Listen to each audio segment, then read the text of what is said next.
everyone, it's Meredith Winston here from Paper Canteen, and I'm here to bring you a little tutorial for the Die-namics feature today. And I'm going to show you how I've made a charm bracelet out of the new, or almost too soon to be released, really sweet Western charms. There's a cowboy boot or cowgirl boot, a horseshoe, a star, and a really sweet cowboy hat. And so I'm going to show you how to do that. And as you see, I've broken mine apart. That was just what I needed to do for when I was cutting my shrink plastic. But you could keep them all together if that's easier for you.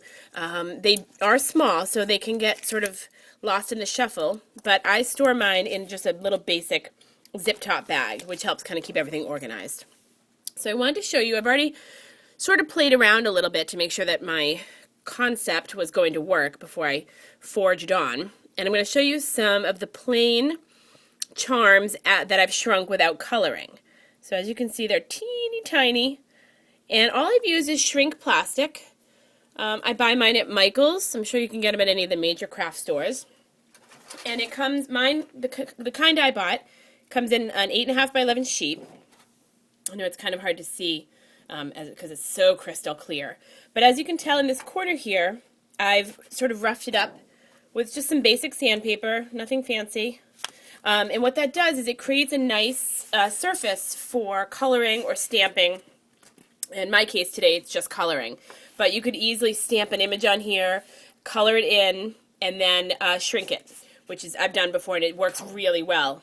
And I sand both sides because for my charms, I wanted to make sure that I got some really good color saturation on both sides or throughout the entire charm.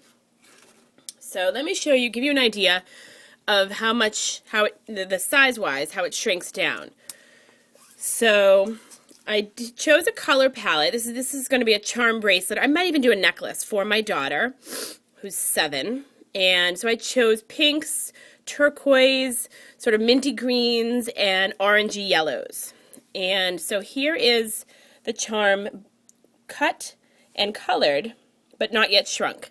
And here is the size that it shrinks down to. Whoops, and it's so tiny it just went sliding off my hand somewhere. Oh, here we go. Somewhere onto my big messy desk. So there's the size difference. And I'm going to show you exactly how I did it. So first I went through and I sanded my sheet, as I showed you before, and then I ran the dies through my Sizzix with the appropriate cutting stack, and I just cut out a whole bunch. As you can see over here, I've got a nice pile going on. And then I took my Copic markers, and these are the colors that I used. We have Y38, B02, YR18, and R43. And I really didn't do anything fancy. I just took my charm and I lightly colored both sides. I used the chisel tip because I was a little afraid with the rough surface that it could damage the brush end. So I just used the chisel end and I colored rather swiftly. And as you can see, this one looks a little smudgy because they do stay a little bit wet when I'm coloring them. But honestly, it really makes no difference when you shrink them down because it concentrates, so you don't see any of those little flaws, so you don't have to worry about that. And you'll notice that everything is sitting right here on my Ranger craft sheet, which is very necessary, at least for me, when I'm using my heat tool, because it withstands a really high range of heat, so it's nice. I don't have to worry about burning or melting anything on my desk. So you'll notice that in the charms that I've already done, that the hole is still rather substantial, so I can thread what I've got. I'm going to use just some nice rustic twine for my necklace. I think I'm going to do a necklace because I want to add some cute buttons to it as well. So I'm going to show you how, now that I've explained how I cut and color the images, I'm going to show you quickly how I heat them. So, I mean, you could put these all on a cookie sheet in the oven for a few minutes until they shrink down. But it's just kind of a little bit easier for me to go one by one and shrink them really fast using my heat tool. So I'm going to take my tweezers because, again, it's a very small area and I don't want to burn my fingers. But I also want to make sure that I'm able to keep this hole from closing up. I'm sorry, my hand is right in the way. From closing up when it shrinks. Otherwise, I wouldn't be able to thread anything through it, and that would kind of make it difficult to make a necklace.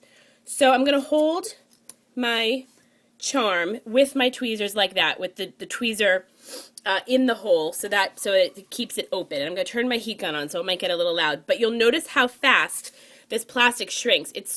I don't even know, it's a matter of seconds. So, here we go.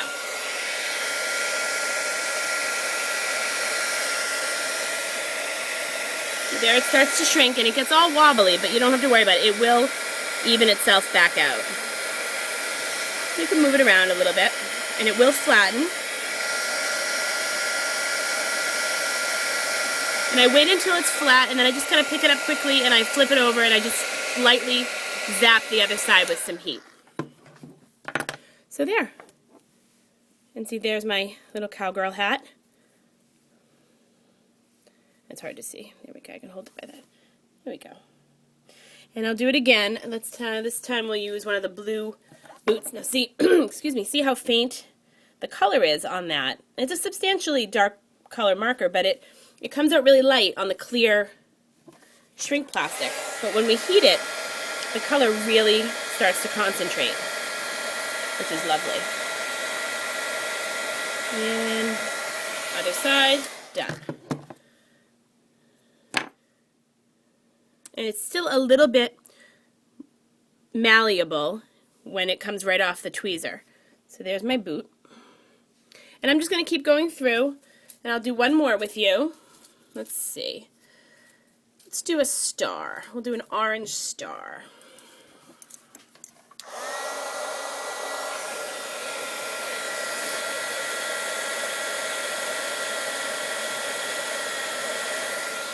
And the back. And done. See how quick and easy it is? So I'm moving through these rather quickly because it really takes no time at all to shrink them down. So once I'm all done, I'm going to thread them with this nice assortment of buttons that I've pulled over here.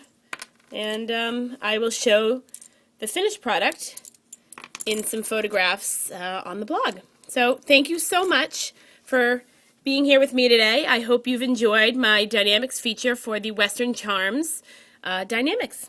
Thanks a lot. Bye-bye.